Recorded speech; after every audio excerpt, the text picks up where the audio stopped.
Selamat pagi Cikgu Safwan dan kawan-kawan. Kumpulan saya mempunyai jumlah 10 orang dan antara 10 orang, 6 orang telah menyumbang dalam penyelidikan untuk presentasi hari ini. Dan 4 orang ahli kami akan mempersembahkan presentasi hari ini iaitu saya, Jason Lim, dengan kawan saya, Chanya, Mark Ng dengan Yik Jun. Hari ini saya dan pasukan saya akan membentangkan tentang animasi atau kartun tempatan yang dapat menyampaikan mesej dalam menyatu padukan masyarakat di Malaysia. Antara semua kartun yang terdapat di Malaysia, kita telah memilih kartun Upin dan Ipin. Yang pertama, saya akan membentangkan tentang pengenalan Upin dan Ipin. Upin dan Ipin ialah siri animasi 3D yang diterbitkan oleh Les Kopek Productions Sdn Berhad dan kini merupakan salah satu siri animasi yang paling popular di Malaysia antara kanak-kanak yang menerima ulasan yang sangat baik dan dengan peratapan tangan sebanyak 800,000 penonton setiap episod. Siri TV ini sebenarnya adalah sambungan daripada filem cerita sulung syarikat Geng Pengemaran bermula. Kemudian, ringkasan cerita Upin dan Ipin ialah siri ini mengisahkan sepasang kembar lelaki berusia 5 tahun, Upin dan Ipin, yang menceritakan kisah kehidupan seharian mereka melalui aksi yang menyeronokkan dan lucu dengan rakan-rakan mereka sambil juga mempelajari perkara baru semasa aktiviti seharian mereka. Okey, sekarang saya akan menyampaikan pembentangan ini kepada rakan sekumpulan saya, Chanya. Bagaimana Upin Ipin dapat mengajar semangat perpaduan watak-watak daripada bangsa yang berbeza dan mereka. Selain itu, komunikasi dengan satu sama lain untuk memahami tentang bangsa-bangsa yang berbeza. Akhir sekali, tentang cuti kebudayaan atau tradisi bangsa lain seperti Hari Raya Aidilfitri, Tahun Baru Cina dan Deepawali supaya kita dapat mempelajari tentang budaya lain. Apakah kebudayaan dalam animasi?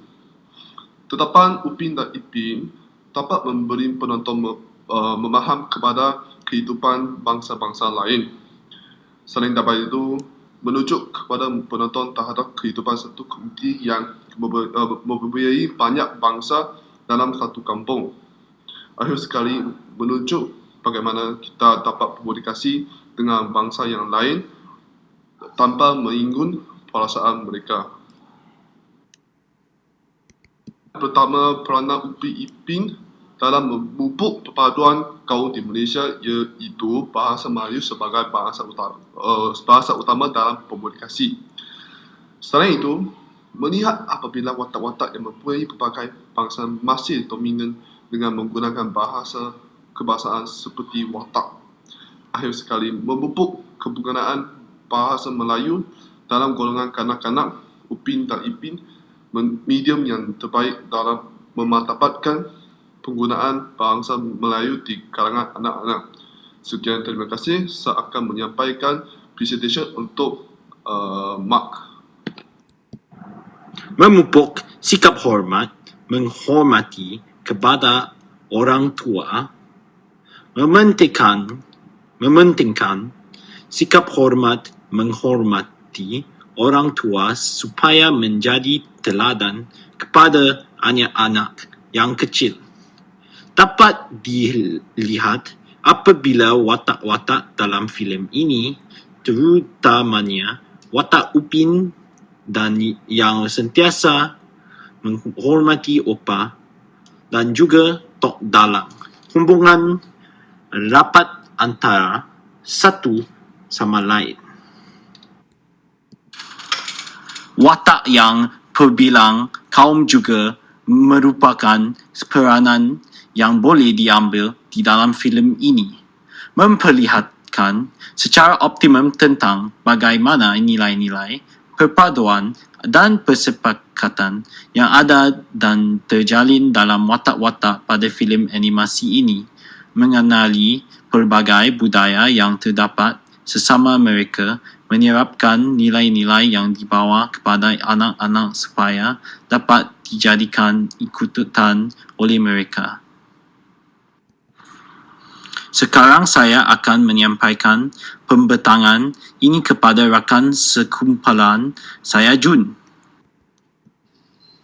Hai semua, nama saya Yejun. Saya akan membentangkan, mempromosikan nilai budaya Malaysia melalui animasi. Selain itu, watak-watak yang berbilang kaum juga merupakan peranan yang boleh diambil di dalam filem ini. Seperti yang kita ketahui, terdapat berbagai watak yang berbilang kaum di dalam filem animasi Upin dan Ipin ini. Pelbagaian yang wujud di dalam filem animasi Upin dan Ipin ini dapat memperlihatkan secara optimum tentang bagaimana nilai-nilai perpaduan dan persepakatan yang ada dan terjalin dalam watak-watak filem animasi ini. Ini secara lebih jelas dapat dilihat apabila Upin dan Ipin serta kawan-kawannya bermain bersama dan dalam pada masa yang sama mengenali berbagai budaya yang terdapat sesama mereka. Ini berperanan dalam menyerapkan nilai-nilai yang dibawa oleh filem animasi Upin dan Ipin kepada anak-anak kecil yang menonton supaya dapat dijadikan teladan dan ikutan oleh mereka. Animasi Upin dan Ipin telah berjaya mempromosikan budaya cerita rakyat Malaysia dan telah menggambarkan secara signifikan seni nilai Malaysia, termasuk nilai Islam, dengan menyediakan platform untuk hubungan harmoni antara masyarakat atau kumpulan atau latar belakang agama yang berbeza. Fokus kajian ini adalah untuk melihat penggunaan gaya visual ikonik budaya Malaysia seperti latar belakang, gaya hidup, archetype, watak dan naratif. Itu sahaja dari kita. Terima kasih mendengar pembentangan kami.